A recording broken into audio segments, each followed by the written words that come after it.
بسم الله الرحمن الرحيم. الحمد لله الذي اصطفى سيدنا محمدا صلى الله عليه وسلم خير الخلائق وخص من عباده الصالحين بالرقي إلى أوج المعارف والحقائق وشرح صدور أوليائه بخور المواهب اللدنية وشوارق الرقائق وأودع في قلوب العارفين أسرار اللطائف ورفع أهل العلم والصالحين بأشرف المناقب وفضلهم على من سواهم من البرية بأعلى المراتب فأصبحوا هداة الأمة إلى موارد السلامة ما عطرت ذكرى مناقبهم على ممر الأزمنة وبعد. فقال الله تعالى في القرآن العظيم: أعوذ بالله من الشيطان الرجيم wa amma bi ni'mati rabbika fahaddits. Dan adapun dengan segala nikmat pemberian dari Tuhanmu, maka sering-seringlah menyebutnya. Jadi anjuran dari Allah kepada kita seberataan untuk sering-sering menyebut nikmat yang ada di dalam diri kita. Dan kita semuanya menyadari bahwa tidak ada satu nikmat pun yang ada di dalam diri kita melainkan sumbernya itu adalah dari Allah. Wa ma bikum min ni'matin faminallah. Tidak ada nikmat yang kita rasakan melainkan sumbernya itu adalah dari Allah.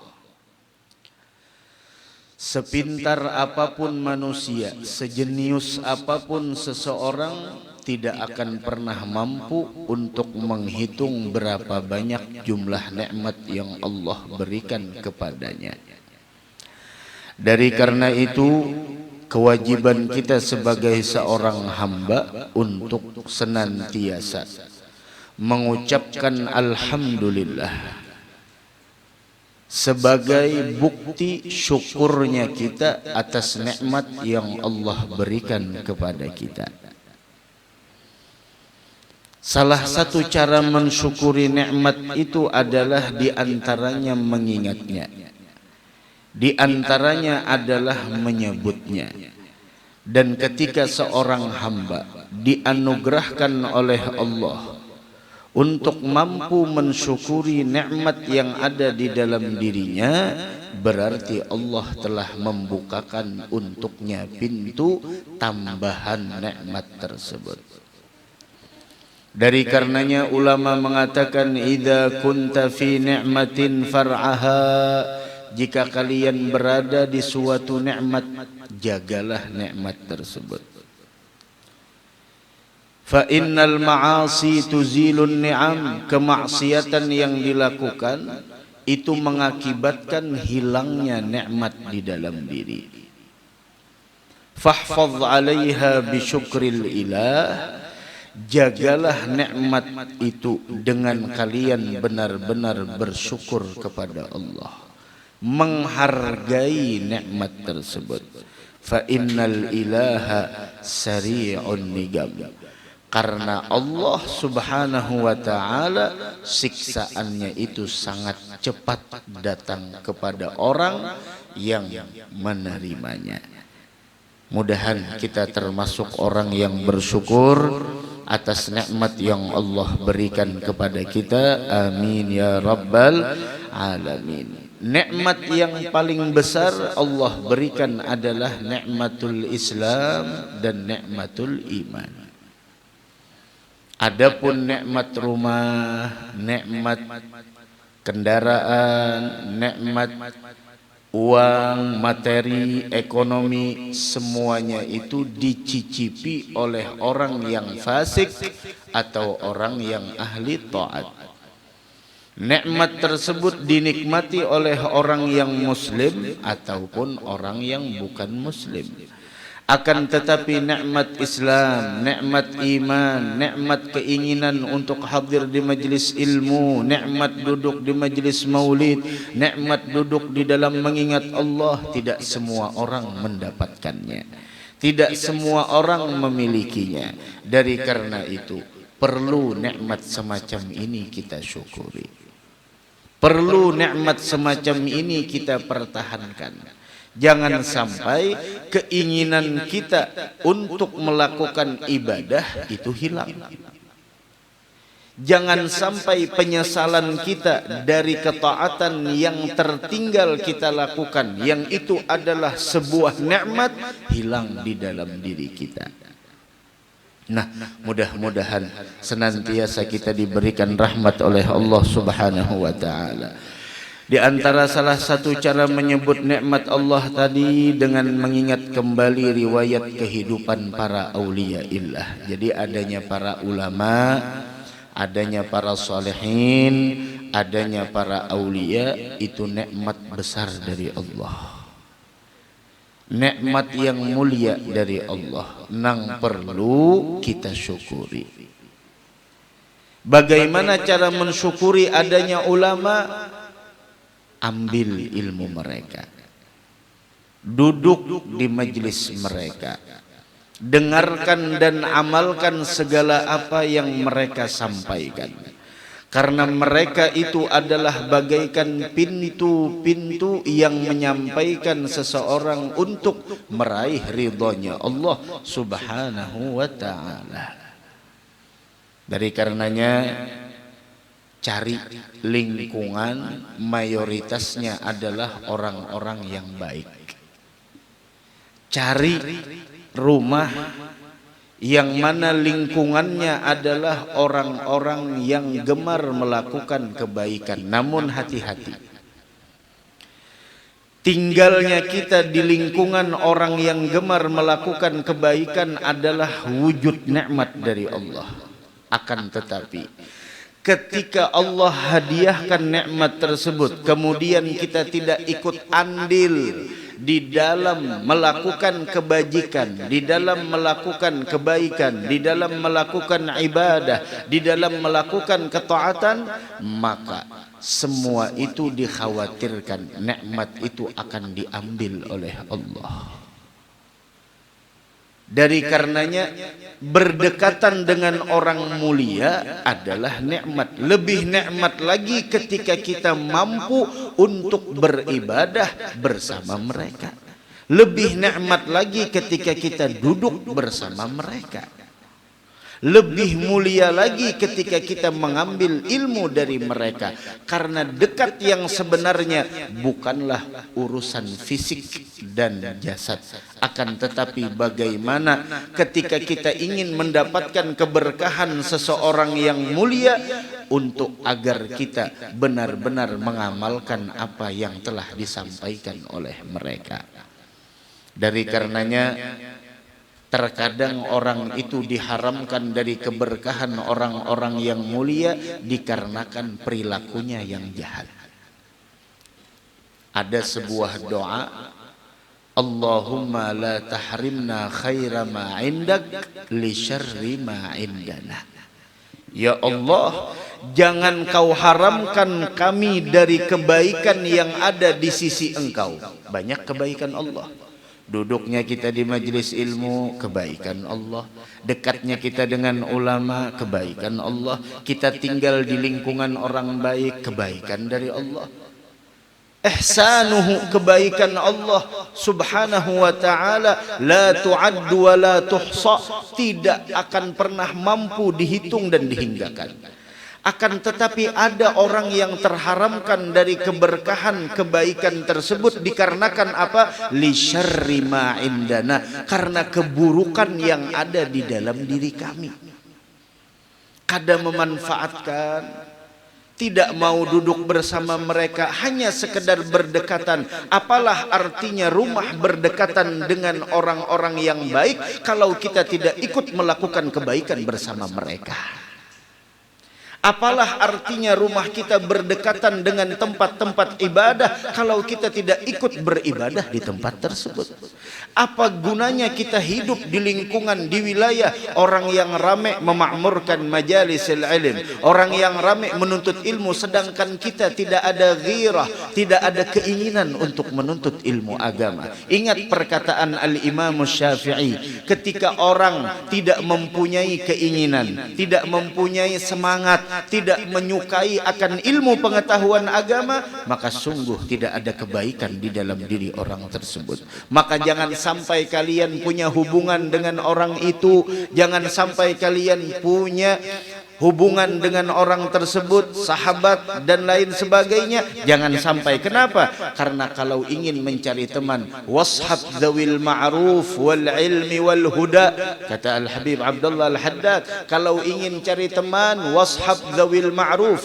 Teman yang harus dicari itu, sahabat yang harusnya kita cari itu adalah orang-orang yang terkenal dengan kebaikannya. Dzawil ma'ruf, orang yang baik, orang yang mulia. Wal ilm, dan cari teman yang punya ilmu pengetahuan agama, yang mengingatkan kita tentang kewajiban kita kepada Allah. Wal huda, dan cari teman itu selain orang-orang yang baik, selain orang-orang yang punya ilmu, yang kita ambil ilmu mereka, yang kita ambil berbagai macam kemuliaan ilmu yang ada di dalam diri mereka. Wal huda, dan juga cari teman yang mana bisa memberikan petunjuk kepada kita. Wajanib wala tashab hudita maniftatan, hindari, jangan berteman dengan orang yang pada akhirnya membawa kita di dalam sebuah fitnah. Jangan sampai. Nah, mudah-mudahan kita seberataan jangan diharamkan dari kebaikan Allah dikarenakan keburukan yang ada di dalam diri kita. Amin ya rabbal alamin. Itu diantaranya, doakan para ulama kita. Kemudian hormati, muliakan mereka. Bukan mereka itu minta hormati, tidak, tapi memang syariat menganjurkan kepada kita. Bahkan Allah dengan jelas dalam Al-Quran, yarfa'illahu alladhina amanu minkum walladhina utul ilma darajat. Orang yang beriman dan orang yang diberikan ilmu oleh Allah, orang yang diberikan ilmu diangkat derajatnya oleh Allah daripada orang yang beriman di antara kalian dengan derajat yang sangat tinggi di sisinya. Mensyukuri dari nikmat yang luar biasa bagi kaum muslimin dengan lahirnya seorang waliullah sekitar 300 tahun yang telah lalu. Lawas sudah 3 abad. Tapi masih aja lagi dikenang. Kenapa? Itulah keadaan orang yang dicintai Allah. Orang yang dicintai Allah, maka mau tidak mau mereka akan diviralkan oleh Allah. Dari karenanya di dalam sebuah hadis Rasul bersabda, "Idza ahabballahu 'abdan nada Jibril." Allah kalau sudah menyatakan cinta kepada seorang hamba, maka Allah memanggil kepada malaikat Jibril. Jibril, inni uhibbu fulanan. Wahai Jibril, saya cinta kepada si fulan. Saya cinta kepada si fulan. Maka instruksi dari Allah, cintailah orang tersebut. Padahal kalau sudah kita mendapatkan cintanya Allah, maka tidak perlu dengan cinta yang lain lagi. Akan tetapi dengan itu Allah Subhanahu wa ta'ala menginstruksikan kepada kita semua, cintailah orang yang dicintai Allah, muliakanlah orang yang dimuliakan Allah, agungkanlah orang yang diagungkan oleh Allah. Seandainya mencintai orang yang dicintai Allah bukanlah suatu nilai kemuliaan dan ibadah di sisinya, maka niscaya Allah Subhanahu wa ta'ala sebagaimana yang dijelaskan oleh Nabi kita Muhammad sallallahu alaihi wasallam tidak akan pernah memerintahkan kepada Jibril untuk mencintai orang yang dicintai oleh Allah. Apakah hanya sampai di situ? Tidak. Bahkan Allah memerintahkan kepada Jibril untuk memanggil dan menyuruh kepada ahlus sama, malaikat yang ada di langit. Malaikat yang kita kenal, yang kita hafal cuma 10. Akan tetapi sebenarnya jumlah malaikat tidak ada yang mengetahuinya kecuali Allah. Coba lihat keadaan orang yang dicintai Allah. Terus bagaimana dengan kita yang udah diberikan oleh Allah anugerah tinggal di tempat yang jelas mana orang-orang yang dicintai Allah dan mana orang-orang yang tidak dicintai Allah. Tapi ini urusan taufik, urusan hidayah. Dari karenanya terus minta kepada Allah, ihdinas siratal mustaqim. Maka Jibril pun memanggil kepada seluruh penduduk langit, ya ahlas sama, wahai penduduk langit, Allah mencintai si fulan, maka cintailah orang tersebut. Coba lihat, instruksinya luar biasa. Bukan sembarang. Terus kenapa kita tidak mencintai orang yang dicintai oleh Allah? Tidak mengagungkan orang yang diagungkan oleh Allah, tidak memuliakan orang yang dimuliakan oleh Allah Subhanahu wa taala. Fayuhibbuhu ahlus sama, maka malaikat penduduk langit pun mencintai orang tersebut, sampai malaikat yang ada di bumi pun mencintai orang yang dicintai Allah. Fayudha'u lahul gabul fil ard, maka dia pun diterima, dicintai oleh penduduk bumi yang ada di dunia ini, dicintai oleh orang lain. Oh, si fulan masih ada yang membencinya. Siapapun yang hidup di dunia ini tidak akan pernah lepas dari orang yang membencinya. Mudah-mudahan kita sudah kada dicintai Allah, paling kada mencintai orang yang dicintai Allah. Mudah-mudahan dengan itu kita selamat. Al-Habib Abdullah Al-Haddad, amutu wa ahya ala hubbikum. Saya hidup dan mati saya cinta kepada mereka. Hati-hati, ini kita di zaman fitnah, di akhir zaman macam-macam. Hati-hati. Kecintaan yang ada di dalam hati kita, yang diajarkan oleh guru-guru kita kepada ahlul bait, kepada para salihin, kepada para aulia, kepada para ulama, ingin dihancur oleh mereka, ingin dirusak oleh mereka. Kita harus menjaga rasa tersebut. Dan yang dicintai pun hendaknya menjaga itu semua. Jangan sampai masuk ke tempat-tempat kita orang-orang yang mempunyai tujuan-tujuan untuk menyesatkan dan menjerumuskan kita dalam sebuah kebinasaan. Yaitu pada malam Kamis jam 3 dini hari, tepatnya tanggal 15 Safar 1122 Hijriah, bertepatan dengan tanggal 19 Maret 1710 Miladiah. Beliau ialah Al-Arif Billah Al-Syekh Muhammad Arsyad bin Abdullah Al-Banjari, atau yang kita sering menyebutnya Datuk Kelampayan. Wa kana rahimahullahu ta'ala rajulan salihan wara'an aliman bi jami'il funun amilan bi ulumihi muftiyan fil biladil banjariyah.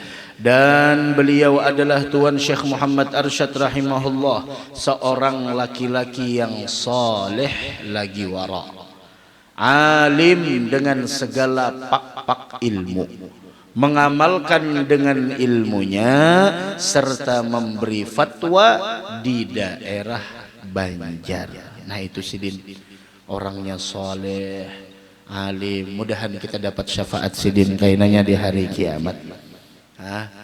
Ini warok jalannya para aulia, sampai tariqat kami, tariqat kami adalah tariqat Ba'alawi. Itu tariqat kami 5. Yang pertama al-ilm, yang kedua al-amal, yang ketiga al-khauf, yang keempat al-wara', dan yang kelima al-ikhlas. Ini tariqah kami, tariqah Sadah al-Abi Alawi. 5 tariqah kami, berbekal dengan ilmu, mengamalkan akan ilmu tersebut, ilmu yang melahirkan rasa takut yang membawa seseorang kepada wara'. Kemudian yang kelima adalah ikhlas karena Allah Subhanahu wa taala. Ini 5 tariqat yang kami ambil, Sadatuna al-Abi Alawi. Dari karenanya ini penting, bersifat wara' itu penting. Dan di dalam Al-Quran bagaimana Allah Subhanahu wa taala berfirman, ya ayyuhan nas kulu mimma fil ardi halalan tayyiba. Allah berfirman, wahai sekalian manusia, makanlah dari makanan yang halal dan baik yang ada di bumi ini. Berarti apa? Jangan sampai kita punya prinsip seperti orang-orang di luar sana, jangankan yang halal, yang haram pun susah dicari. Jangankan yang halal, yang haram pun susah dicari. Kata siapa? Allah mengatakan, kulu mimma fil ardi halalan tayyiba. Artinya yang halal akan terus ada di permukaan bumi ini.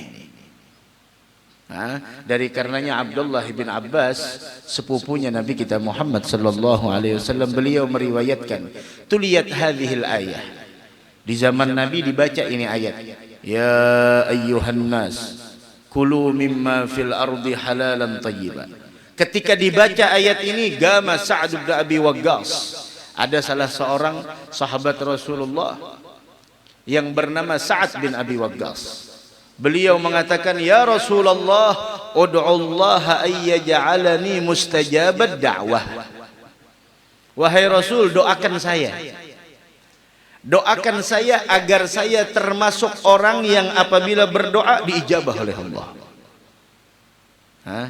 Doakan saya agar saya apabila berdoa diijabah oleh Allah Subhanahu wa taala. Dan Allah berjanji dalam Al-Qur'an, ud'uni astajib lakum. Berdoalah kepadaku, maka pasti akan aku kabulkan. Ini Sa'ad bin Abi Waqqas minta kepada Nabi Muhammad agar dijadikan beliau ini adalah orang yang apabila berdoa dikabulkan oleh Allah Subhanahu wa taala. Apa kata Nabi Muhammad? Nabi Muhammad menjawab kepada Sa'ad bin Abi Waqqas, ya Sa'ad, atib mat'amak takun mustajabad da'wah. Wahai Sa'ad, satu syaratnya, jika engkau ingin termasuk orang yang apabila memohon kepadanya, meminta kepadanya, berdoa kepadanya, diijabah segala doamu, atib mat'amak, maka perbaiki segala makanan yang sampai ke dalam dirimu. Baik di sini bukan berarti baik menurut kita. Baik di sini adalah yang dimaksud yaitu yang halal. Dari transaksi yang halal, tidak ada syubhat di dalamnya, apakah lagi haram. Atib mat'amak, ketika engkau perbaiki makananmu, ketika engkau mengoreksi segala nafkah, segala hasil usahamu dari transaksi murni yang halal, maka Allah Subhanahu wa taala akan menjadikan engkau orang yang apabila berdoa segala doamu diijabah oleh Allah. Apalagi ini sahibul bait yang akan melaksanakan ibadah haji, semoga dimudahkan oleh Allah Subhanahu wa taala. Juga Pak Iwan Wahyudi juga yang akan melaksanakan ibadah haji. Kita doakan seluruh jemaah haji, bil khusus jemaah kita, mudah-mudahan dimudahkan oleh Allah dan semoga diberikan kelancaran dan semoga mendapatkan predikat haji yang mabrur. Karena tidak ada yang diharapkan para orang-orang yang berangkat haji melainkan adalah haji yang mabrur. Akan tetapi haji yang mabrur bukan hanya sekedar kita melaksanakan arkanul hajj, wajibatul hajj dan lain sebagainya, akan tetapi di dalam kitab dijelaskan tentang adabul hajj, adab-adab orang yang ingin melaksanakan ibadah haji. Di antaranya adalah haruslah dari nafkah yang halal. Ingin hajinya mabrur, ingin sa'inya diterima, ingin ziarahnya tidak akan pernah dirugikan, tidak ditolak, modalilah semuanya itu dengan harta yang halal. Karena ketika seseorang melaksanakan ibadah haji dengan harta yang halal, ketika dia mengucapkan talbiyah labbaik Allahumma labbaik, maka Allah akan menyambut talbiyahnya tersebut labbaik wa sa'daik. Allah akan menyambut talbiyahnya. Tapi ketika orang berangkat ke haram Mekah dan Madinah melaksanakan ibadah haji ataupun umrah dari harta yang syubhat, apakah lagi yang haram, ketika dia mengucapkan talbiyah labbaik Allahumma labbaik, Allah mengatakan la labbaik wala sa'daik, engkau tidak diundang dan engkau tidak dapat keberuntungan. Inilah yang membuat Imam Ali Zainal Abidin ketika mengucapkan talbiyah beliau pingsan. Kenapa jadi pingsan? Beliau khawatir kalau talbiyah beliau ditolak oleh Allah Subhanahu wa taala.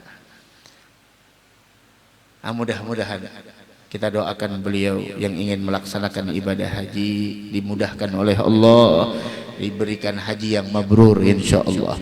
Wa birrul hajj, kalau ingin haji yang mabrur, di samping nafkah yang halal, birrul hajj. Apa itu birrul hajj? Yaitu adalah it'amut ta'am wa ifsya'us salam wa it'amut ta'am. Ada lagi linul kalam wa it'amut ta'am, yaitu suka memberi makan orang lain. Begitu juga linul kalam, begitu juga perkataan yang lemah lembut dengan orang lain. Faman farada fihinnal hajja fala rafatha wala fusuqa wala jidala fil hajj. Dan itu babul hajj lagi. Ini cuma selingannya. Mudah-mudahan kita pun juga mudah-mudahan bisa dipanggil ke sana insyaallah, amin ya rabbal alamin. Apa kata Nabi Muhammad? Sa'ad atib mat'amak takun mustajabud da'wah. Dan ini puncaknya Pak Bu, hadirin hadirat dan yang menyaksikan acara ini. Ingin ibadah kita diterima, bukan hanya haji, solat kita, puasa kita, zakat kita, seluruh ibadah kita, modalilah semuanya dengan yang halal. Jangan sampai ada yang syubhat, apakan lagi yang haram. Janin kita yang hamil harus dijaga makanannya. Salahud dzurriyyah, menjadi dzurriyyat yang saleh diawali dengan nafkah yang halal. La ilaha illallah. Ingin hati bersih, bersinar, bercahaya, aklul halal, makanannya yang halal.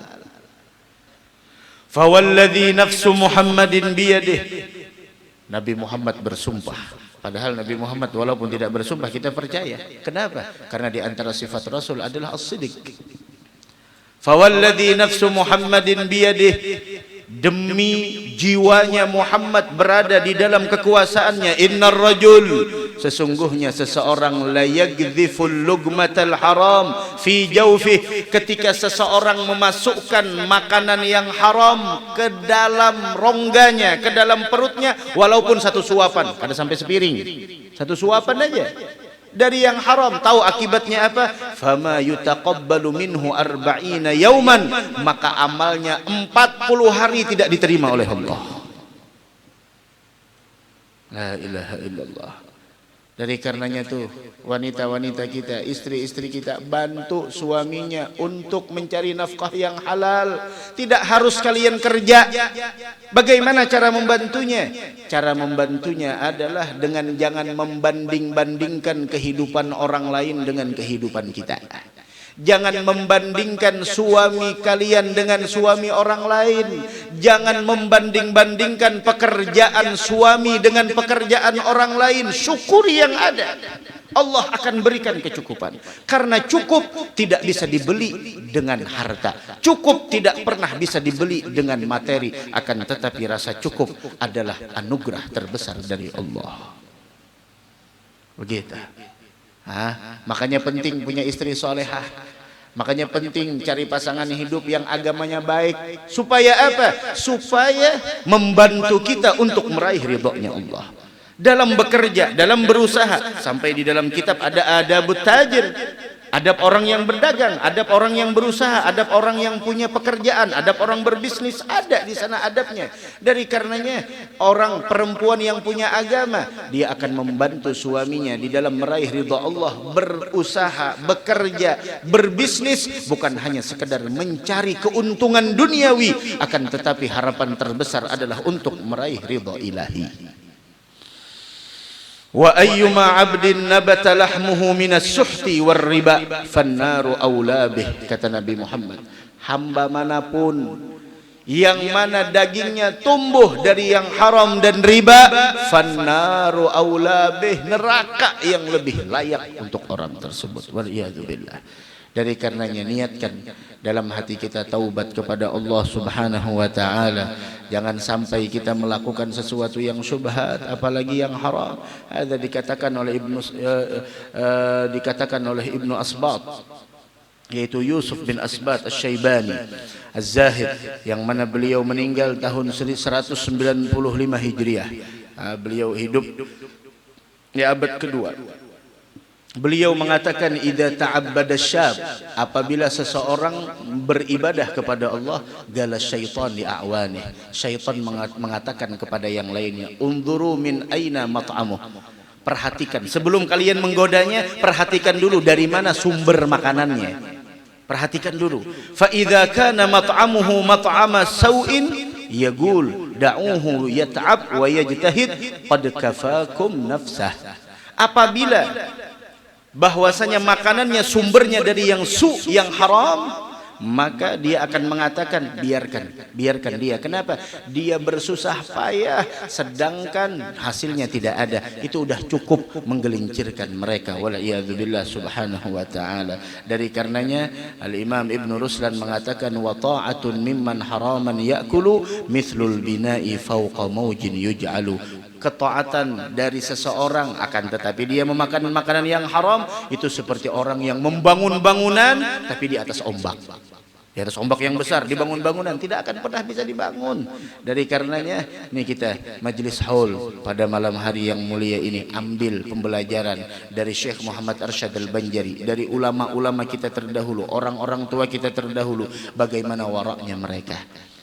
Bagaimana berhati-hatinya mereka sehingga mereka mendapatkan kemuliaan yang sangat besar di sisi Allah Subhanahu wa taala. Dari karenanya dikatakan oleh Fudail bin Iyad, khamsun min alamatis sa'adah, 5 perkara tanda orang mendapatkan keberuntungan. Yang pertama, al-yaqin fil qalb, yaitu hati yang mempunyai keyakinan. Yang kedua, al-wara' fid din, mempunyai kewaraan di dalam agama.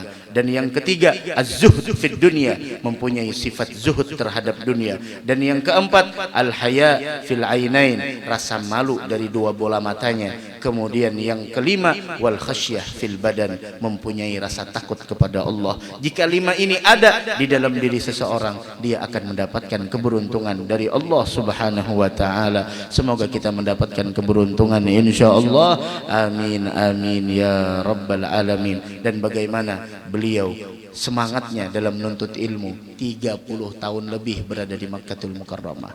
Kita duduk di majelis ilmu baru 1 jam 2 jam udah masya Allah gelisahnya minta ampun. Bawaannya mau cepat-cepat selesai. Beliau 30 tahun lebih. Apakah di sana tidak bosan mereka? Bukannya 30 tahun, bayangkan. 30 tahun tanpa ada internet di zaman dahulu.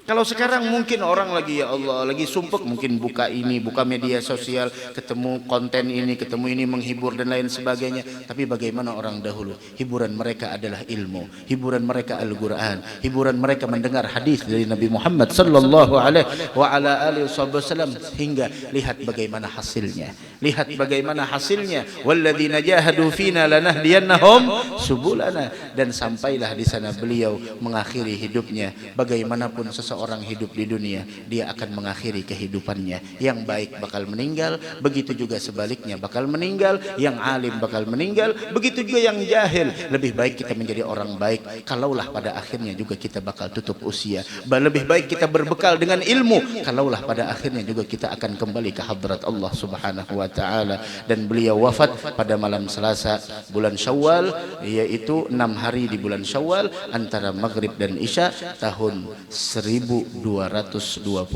Hijriah. Inna lillahi wa inna ilaihi raji'un. Allahumma anshur nafahat ridwani alaih wa amiddana Allahumma bil asrari allati awda'taha ladaih. Mudah-mudahan kita seberatan mendapatkan keberkahan beliau, dan mudah-mudahan kita senantiasa diberikan oleh Allah Subhanahu wa taala di dalam hati kita kecintaan, keyakinan, keistiqamahan sampai kita wafat dalam keadaan husnul khatimah. Amin amin amin ya rabbal alamin. Ila hadratin nabi